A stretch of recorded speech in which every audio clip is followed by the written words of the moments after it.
everyone, welcome to Manowar Education. So basically this session is for the MBA entrance examination. In this session we will discuss about the general awareness and current affairs regarding the MBA entrance examination. There are various MBA entrance examination in which GK and current affairs are in syllabus. So we will discuss each and every factors, every important current affairs regarding these examinations.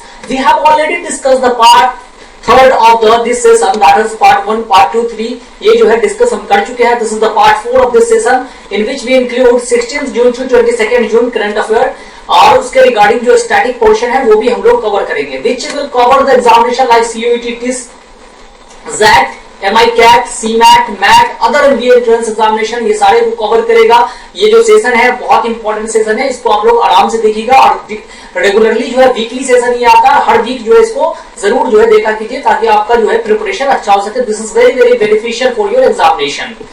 So these are our social media platform. You can join here for daily contents. So you can join the Telegram or WhatsApp. Here you will get the PDF of the session. यहाँ पे जो है PDF और study material आपको मिल जाएगा.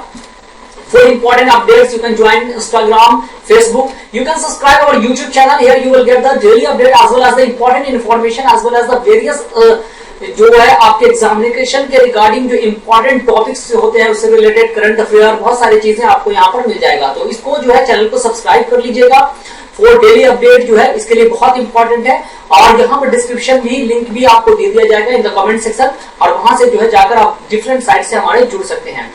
So you can join. So if you are preparing for MBA entrance examination, you can join our offline and online coaching program. So here is the coaching Vasai, Dadar, Andheri, Thane, Borivali. You can join. That is the offline center, and in online you can call on this number, and the counselor will guide you through. So this is the self-study program for the MBA entrance examination. So let's start this session. And the first question is, which company has become the world's most valuable company? This is very very important question. This is related to business GK. और आपको business GK से जो important question हो सकता है, जैसे questions आपके examination में पूछे जाते हैं वैसे ही question यहाँ पर include किया गया है. So which company has become the world's most valuable company? Like Microsoft, Nvidia, Apple, Alphabet. And the correct answer is Microsoft. So Microsoft has recently become the world's most valuable company. तो Microsoft जो है सबसे valuable company हो चुकी है अभी world की, with market cap value कितना हो चुका है, दैट इज $3.1 ट्रिलियन जो है इसका मार्केट कैप वैल्यू हो चुका है माइक्रोसॉफ्ट का. माइक्रोसॉफ्ट की बात करते हैं. So some static portion about the Microsoft, that is founder is Bill Gates and Paul Allen. Its headquarter is located in Washington, United States of America. Right now the current CEO of Microsoft कौन है, that is Satya Nadella is the current CEO of Microsoft. So these are the important static portion from this first question. Now move on to next question. Who has been appointed as the brand ambassador for tobacco control? So tobacco control के लिए जो है brand ambassador किनको बनाया गया है, tobacco को कैसे प्रोहिबिट किया जाए, उसके यूज को कैसे रोका जाए. So उसके लिए जो है अवेयरनेस से फैलाने के लिए, अवेयरनेस कैंपेन के लिए, so somebody has been appointed as the brand ambassador and who is he or she? Neeraj Chopra, Katrina Kaif, Yuvraj Singh, PV Sindhu. And the correct answer is PV Sindhu. So an event was organized by the Ministry of Health and Family Welfare, Government of India to celebrate World No Tobacco Day. और World No Tobacco Day हम लोग कब celebrate करते हैं? We celebrate World No Tobacco Day on 31st of May. And PV Sindhu, the badminton star, has been appointed as the brand ambassador of tobacco control to create the awareness among the people regarding the use of the tobacco and regarding its very harmful जो इसका effect होता है उसके बारे में awareness के लिए इनको brand ambassador appoint किया गया है. Now move on to next question. Which country has been blacklisted by the United Nations? Important question है, बहुत important है. United Nation ने किस कंट्री को blacklist किया है? Israel, Palestine, Maldives, Spain. And the correct answer is Israel. So Israel has been blacklisted by the UN over allegation of human right violation amid attacks in Gaza. तो यहाँ पर genocide का case भी इस पे किया गया था. Genocide का केस किसने किया था? That is South Africa against the Israel International Court of Justice. और इजराइल को जो है यूएन ने ब्लैक लिस्ट कर दिया है due to Israel Hamas war which was started on October 7, 2023. और यहाँ पर जो है बहुत सारे लोग जो है मारे गए हैं. Nearly 37,000 people were killed in this conflict. और इंडिया ने यहाँ पर क्या किया है, that is operation Ajay is conducted is launched by Indian government to bring the Indians from the Israel. इस तरह से कोई भी ऐसा सिचुएशन आ जाता है, वॉर का सिचुएशन आ जाता है या कोई क्लाइमेटिक का सिचुएशन आ जाता है, तो तो इंडिया जो है अपने जो भी वहां पे सिटीजन है उसको निकालती है और वो उसके लिए कुछ ऑपरेशन का नाम दे दिया जाता है. So operation Ajay is to evacuate the Indians from the Israel, like operation Ganga to evacuate the Indians from the Ukraine, operation Devi Shakti to evacuate the Indians from the Afghanistan. इस तरह से डिफरेंट ऑपरेशन इंडिया ने लॉन्च किया है अगेंस्ट जो है जो भी वॉर वगैरह सिचुएशन होता है उसमें. Now move on to next question. How many medals has India won in the archery Asia Cup 2024 phase 3? So phase 3 था ये archery Asia Cup. This is important question है. 2024 में ये कितना मेडल इंडिया ने जीता है? 1, 2, 5, 3 and the correct answer is 5. So the 2024 Archery Asia Cup Stage 3 was held in the South Korea city of Suwon from 4 to 9 June 2024 और India जो है इसमें टोटल जो मेडल जीता है that is 5 medal won by India. 1 is gold, 2 silver and 2 bronze.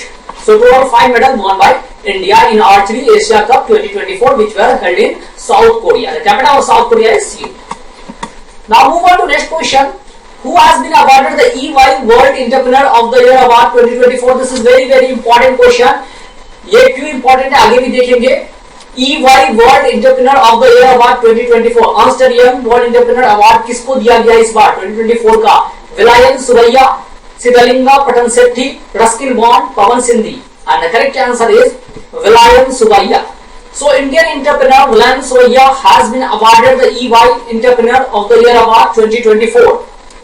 And Vilayan Suraiya has become the 4th Indian to win this award. So he is the 4th Indian to win this award. Earlier 3 Indians already won that award. Now move on to next question. Who has become the first Indian to win a fight in the Ultimate Fighting Championship? This is very important. कोई भी चीज अगर first time हो रहा है ना तो बहुत इंपॉर्टेंट हो जाता है और इंडिया वगैरह का जो है इसमें नाम नहीं है. इसमें इंडिया क्रिकेट में ज्यादा इंपॉर्टेंट है, क्रिकेट हॉकी वगैरह में देख सकते हैं. But in ultimate fighting champion that is UFC और first Indian to win the fight in ultimate fighting champion UFC. Bilkis Mir, Maryam Nawaz, Suman Kumari, Pooja Tomar. And the correct answer is Pooja Tomar. So the Ultimate Fighting Championship UFC was held in Louisville, USA में ये conduct किया गया था and Pooja Thakur has created history by becoming the first Indian to win the fight in UFC and she has defeated इन्होंने किसको हराया? She has defeated the Ryan dos Santos from the Brazil. ये Brazil की है Ryan dos Santos, उनको जो है इन्होंने डिफीट किया. So this is very important news. ये बहुत इंपॉर्टेंट नाम है, इनका नाम याद रखिएगा और ये किस स्पोर्ट से बिलोंग करती हैं ये भी याद रखिएगा. Now move on to next question. NCLT has approved the merger of India and which of the Air India and which of the following aircraft. तो किसको मर्जर के NCLT ने अप्रूवल दे दिया है? कौन से एयरक्राफ्ट को एयर इंडिया के साथ? Vistara, IndiGo, SpiceJet, Akasa Air. And the correct answer is Vistara. So the National Company Law Tribunal has approved the merger of Air India and Vistara. तो इन दोनों का मर्जर जो है इन्होंने अप्रूव कर दिया है. The merger has resulted in the creation of one of the world's largest airline group. इसके बाद जो है world largest airline group जो है ये बन जाएगा. NCLT की बात करते हैं, नेशनल कंपनी लॉ ट्राइब्यूनल. ये कब एस्टैब्लिश हुआ था? It was established on June 1st, 2016. Air India that was established before the independence in 1946, earlier held by Tata. फिर उसको गवर्नमेंट ने इसको नेशनलाइज कर लिया था. Now again Tata has bought the Air India. अभी जो करंट प्रेसिडेंट है एयर इंडिया के वो है N Chandrasekaran. So N. Chandrasekaran is the current president of Air India. Now move on to next question. Who has received the Best Conduct of Business Regulator Award? So Best Conduct of Business Regulator Award. This is very important question. ये जो है किसको दिया गया है? NHPC, SEBI that is SEBI, CDOT या NIMHANS. And the correct answer is SEBI. So the Best Conduct of Business Regulator in the Asia Pacific region has been awarded by the Asian Banker and this award is given to SEBI at the ceremony held in Hong Kong. तो ये जो है Hong Kong में हुआ था ये ceremony और वहीं जो है ये SEBI को ये अवार्ड दिया गया. That is best conduct of business regulator. SEBI की बात करें तो SEBI का सबसे पहले फुल फॉर्म क्या होता है? That is security and exchange board of India. SEBI that was founded in 1988 में ये फाउंड हुआ था लेकिन इसको स्टैट्यूटरी स्टेटस नहीं मिला था, जो है आपको कॉन्स्टिट्यूशनल स्टेटस नहीं मिला था. That was provided in 1992. Its headquarters is in Mumbai and the current president is very important for SEBI. बहुत सारे एग्जामिनेशन में पूछ लिया गया. Who is the current president of SEBI? That is Madhavi Puri Buch. Madhavi Puri Buch is the current president of the SEBI. Now move on to next question. Who has won the Norway Chess 2024 tournament? So Norway chess 2024 tournament किसने जीत लिया है? P Shyam Nikhil, D Gukesh, Magnus Carlsen, Vidit Gujrathi. And the correct answer is Magnus Carlsen. So Norway Magnus Carlsen has won the Norway chess 2024 tournament. ये Norway से belong भी करते हैं। Magnus Carlsen जो है वर्ल्ड के जो है बहुत बेस्ट प्लेयर हैं and he has won the Norway chess 2024 tournament. He has defeated Fabiano Caruana और ये जो है से मेंस कैटेगरी में इन्होंने जीता है। He won in the men's category. और वीमेंस कैटेगरी की बात करें तो वो जीती है Ju Wenjun. She is from China. ये चाइना से बिलोंग करती है Ju वेनजून।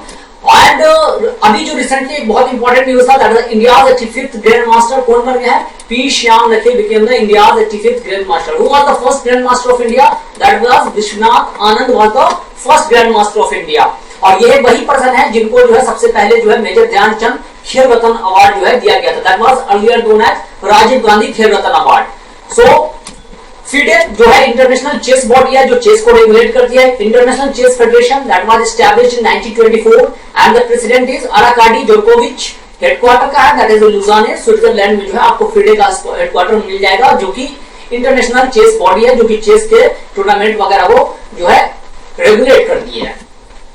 Now move on to next question. Who has become the new chief of India? This is very important question. Appointment से क्वेश्चन आते हैं और ये बहुत इंपॉर्टेंट अपॉइंटमेंट है। That is who has become the new chief of Indian Army? Upendra Dwivedi, Anil Chauhan, Dinesh Kumar Tripathi, Vivek Ram Chaudhary. And the correct answer is Upendra Dwivedi. So the government has appointed Lieutenant General Upendra Dwivedi as the new chief of Army Staff. इससे पहले जो chief कौन थे? That is Manoj Pande. Manoj Pande retire कर जाएंगे अभी 31 जून को और उनके बाद जो है ये चीफ बन गया दैट इज उपेंद्र द्विवेदी। अभी हमारे जो है नए जो है नेवी चीफ भी अपॉइंट हुआ है। Who became the navy chief? That is Dinesh Kumar Tripathi. और अभी हमारे जो एयरफोर्स के चीफ कौन है? That is Vivek Ram Chaudhary is the current chief of air force. So army day कब सेलिब्रेट करते हैं? That is on 15 January we celebrate army day. तो अभी कौन बन गया इसके chief? That is Upendra Dwivedi is the current chief of Indian army. ये याद रखिएगा बहुत इंपॉर्टेंट है। अभी करंट सीडीएस कौन है? Chief of defence staff that is Anil Chauhan. अब पहले सीडीएस कौन थे? That was Bipin Rawat who was died in a helicopter crash. उनका हेलीकॉप्टर क्रैश हो गया था, उन्हीं में उनकी डेथ हो गई थी। Now move on to next question. Which year has been declared as the International Year of Quantum and Technology by the United Nations? This is an important question. So United Nations ने किस year को जो है international year of quantum technology declare किया? Quantum technology is like nano technique uses very nano material for the technology. बहुत advance technology है और ये international year of quantum technology declare किया है यूनाइटेड नेशन ने। अर्लियर हमने देखा था 2023 को किया था यूनाइटेड नेशन ने international year of millet that was proposed by India. तो विच ईयर जो है किस ईयर को जो है international year of quantum technology declare किया है? 2022, 24, 23, 25 and the correct answer is 2025. So United Nations has declared 2025 as the International Year of Quantum Science and Technology to increase public awareness and support for quantum science. And it was proposed by which country? That is Ghana. Ghana has proposed. This is the African country और उसने propose किया था. Now move on to next question. Who has been appointed as the Director General of FICCI? This is an important question. ये सारे question जो है बहुत important है जो आपके एग्जामिनेशन में जो कहते हैं ना कि cream question that is a golden question जो कहते हैं वही क्वेश्चन है। सारे क्वेश्चंस आने वाले क्वेश्चंस हैं और इस तरह के क्वेश्चन आप प्रीवियस क्वेश्चन देखेंगे आप एमबीए एंट्रेंस एग्जामिनेशन का जहां भी ये जीके पार्ट है वहां पे आपको ये सारे इस तरह के क्वेश्चन देखने को मिल जाएगा। सो आप लगातार इसको देखते रहिए, जुड़े रहिए और वीडियो पसंद आए तो उसे लाइक भी किया कीजिए और शेयर कर दिया कीजिए। तो who has been appointed as the director general of FICCI? Jyoti Vij, Priyanka Kiholi, Sudha Shiv Kumar, Sindhu Ganapathy and the correct answer is Jyoti Vij. So the Federation of Indian Chambers of Commerce and Industry, that is FICCI, has announced the appointment of Jyoti Vij as its Director General. तो ये बन गई है DG बन गई है किसकी? FICCI की। FICCI की अगर बात करते हैं that is the Federation of Indian Chambers of Commerce and Industry और ये कब फॉर्म हुआ था? That was formed in 1927 and its headquarters is in New Delhi. And the current chairman कौन है? That is Dr. Anish Shah is the current chairman. She is the DG, that is Director General, but the chairman is Anish Shah of FICCI. Now move on to next question. Where has Exim Bank of India opened its representative office? What is Exim Bank? That is Export Import Bank of India. उसने अपना representative office कहाँ खोला है, कहाँ open किया है out of India? Nairobi Kenya, Kandy Sri Lanka, Abu Dhabi UAE, Trincomalee Sri Lanka and the correct answer is Nairobi, Kenya. So the Export-Import Bank of India has recently inaugurated the East African representative office in Nairobi, that is Kenya. Nairobi जो है capital है Kenya का, और वहां जो है ये representative office जो है इन्होंने ओपन किया है. Export-Import Bank of India, that is Exim Bank, founded in 1982 and its headquarters is in Mumbai. ये एक्सपोर्ट इंपोर्ट को इंडिया का रेगुलेट करता है, कितना एक्सपोर्ट हुआ इंडिया का, कितना ट्रेड बैलेंस है, ये सारी चीजें जो है ये देखता है EXIM bank. Now move on to next question. India and which country will jointly launch Krishna mission? Krishna mission कौन से कंट्री के साथ इंडिया मिलकर लॉन्च करने जा रहा है? America, France, Germany, Russia. And the correct answer is France. So India and France are working together on the third joint satellite mission, that is Trishna. और Trishna का full form क्या है? That is Thermal Infrared Imaging Satellite for High Resolution Natural Resource Assessment. So this is the full form of Trishna. और ये जो है India Space Company ISRO and French National Center for Space Studies, that is CNES, will launch the Trishna mission. इसका purpose क्या है? To monitor the temperature of the Earth. जो है ये मॉनिटर करेगा कि किस तरह का टेम्परेचर अर्थ जो है हर टाइम पे जो है कैसे कैसे टेम्परेचर देता है earth. So that is the mission by India and France agency, space agency, that is CNES, launch by India and France. तो याद रखेंगे अर्लियर इंडियन इसरो जो है उन्होंने लॉन्च किया था Chandrayaan 3 and India became the fourth country to do so and first country to launch it on the south pole of the moon. ISRO की बात करते हैं, that was established in 1969 and its headquarters is in Bengaluru. And the current chairman of ISRO is S. Somnath and the first chairman was Vikram Sarabhai was the first chairman of ISRO.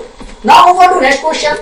India's first astronomy tourism campaign Nakshatra Sabha has been launched in which state? तो science technology से questions आते हैं, तो space से लेकर या फिर कुछ इस तरह का जो है रिसर्च वगैरह हो, तो वहां से जो है क्वेश्चंस आपके एग्जामिनेशन में अपॉइंटमेंट से आता है, तो ये सारे क्वेश्चन जो है आपके एग्जामिनेशन में देखने को मिलेगा. तो India's first astronomy tourism campaign, that is Nakshatra Sabha, has been launched in which state? Himachal Pradesh, Karnataka, Rajasthan, Uttarakhand. And the correct answer is Uttarakhand. So in order to promote tourism in the state, Uttarakhand government has launched India's first astro tourism campaign named नक्षत्र सभा इन Mussoorie is hill station. वहां जो है ये नक्षत्र सभा launch किया गया है. इसमें क्या होगा?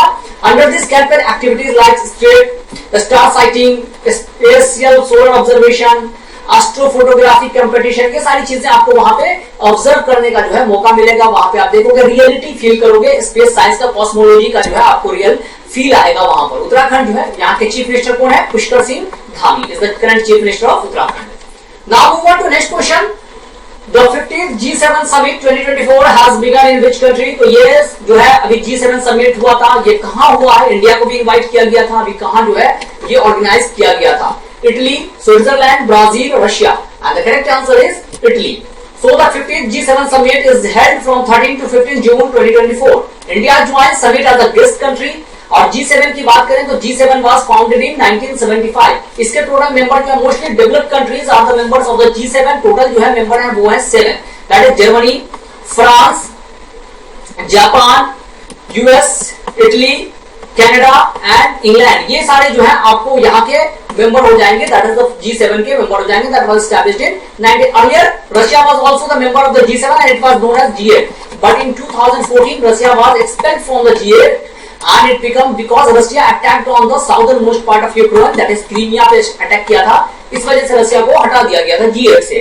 नाउ G7 जो है अभी इटली में हुआ है. ये आपको समिट 50th समिट, ये 50th समिट है G7 का. एंड इटली के जो है प्राइम मिनिस्टर वो कौन है? Giorgio Meloni. Now move on to next question. What is India's rank in the Global Gender Gap Index 2024? This is very very important question. बहुत important है, बहुत ज्यादा इंपॉर्टेंट है. That is Global Gender Gap Report में India का कितना rank है? 140, 142, 139, 129. And the correct answer is 129.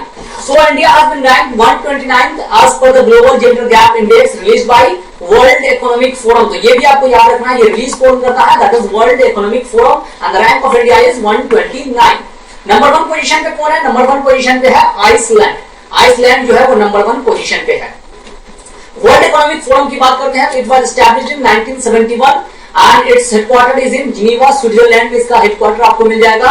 और ये मोस्टली वर्क करता है टू ये पब्लिक और प्राइवेट पार्टनरशिप जो है एक प्लेटफॉर्म प्रोवाइड करता है जहां पे वर्ल्ड का डेवलपमेंट हो सके, उस डायरेक्शन में ये वर्क करता है. So that is world economic forum.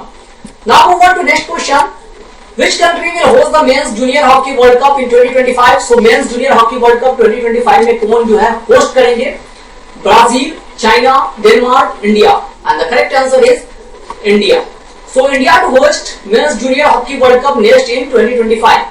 The junior hockey world cup was played in Kuala Lumpur in 2023 में हुआ था, जिसको जर्मनी ने जीत लिया था, और 2023 में हॉकी वर्ल्ड कप भी हुआ था. That was conducted in India, that is in Odisha, Bhubaneswar, Kalinga Stadium, and it is 2-1 by Germany by defeating Belgium. Germany ने बेल्जियम को हराकर वो वर्ल्ड कप भी जीता था, हॉकी का वर्ल्ड कप जो मेन वर्ल्ड कप होता है.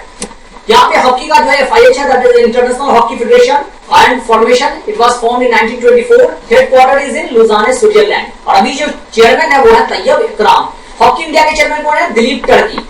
अभी किसी एग्जामिनेशन में ये पूछा भी गया था, Dilip Tirkey is the chairman of Hockey India. Now move on to next question. Who has been awarded the Risk Manager of the Year Award 2024 by London Central Banking Publication? So Risk Manager of the Year Award 2024 किसको दिया गया है इस बार? London central bank ने ये दिया है. SEBI, RBI, SBI, SDFC, and the correct answer is RBI. So the Reserve Bank of India has been awarded the Risk Manager of the Year Award 2024 by London-based Central Banking Publication. और ये क्यों दिया गया है? Has received this award for improving its risk culture and awareness.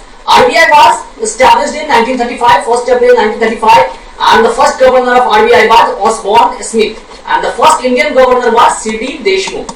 RBI was nationalized in 1949. The current headquarters of RBI is in Mumbai. Earlier it was in Calcutta. Now move on to next question. That is the last question of this session. This is also very important question. According to SIPRI report, what has been the number of nuclear weapons in India? तो India के पास कितना nuclear weapon है अभी SIPRI के report के accordingly? 140, 172, 192, 206, and the correct answer is 172. So according to the report of students think tank SIPRI, the number of India's nuclear warhead has increased to 172 this year. और जो है India के पास इतना, सबसे ज्यादा किसके पास है? That is Russia. सबसे ज्यादा जो है न्यूक्लियर वेपन वो किसके पास है? That is Russia. ये जो सिप्री है इसका फुल फॉर्म क्या है? That is Stockholm International Peace Research Institute, और ये एक जो है नॉन गवर्नमेंटल बॉडी है और ये रिपोर्ट पब्लिश करती है इस तरह के आर्म्स एम्युनिशन डिफेंस को लेकर. It was established in 1966. Headquarter is in Solna, Sweden. और अभी अभी फायर पावर रिपोर्ट भी इसने पब्लिश किया था. फायर पावर, सबसे ज्यादा फायर पावर किसके पास है? सो दैट इज इंडिया जो है वो कितने पोजीशन पे है? That is at the 4th position. India का पोजीशन 4th है. So these are the 20 most important questions related to the business GK for the entrance MBA entrance examination from the GK and current affairs sections we have discussed, and this was the part 4 of the session. So with that we will conclude the session. Before that, this is the classroom program, self study program. आप अपने study को organise way पे अगर करना चाहते हो with जो है आपको सारी चीजें ऑर्गेनाइज हो, एक जगह पे मिल जाए और बहुत अच्छे से आपको जो है सिस्टमेटिक वे से आप करना चाहते हो, so you can join our classroom coaching. That is Vasai, Thane, Dadar, Borivali, Andheri. If you are residing in Mumbai, Maharashtra में हो तो आप यहाँ ज्वाइन कर सकते हैं offline coaching. Otherwise you can pan India level पे आप ऑनलाइन भी ये कोचिंग अवेल कर सकते हो. You can call on this number and the counsellor will guide you through. Here you will get the video lectures, mock test, book, sectional code, GT, each and everything regarding your examination. सारी चीजें आपको जो है study material, regular update, सारी चीजें 1-to-1 doubt जो है clear, वो सारी चीजें आपको मिल जाएगी यहाँ पर, और आपको इंटरव्यू तक के सारी चीजें यहाँ पर आपको कराया जाएगा. So you will get the each and everything in this classroom coaching programme. So with that we will conclude the session here. Thank you and have a nice day. See you in the next session. Till then, goodbye.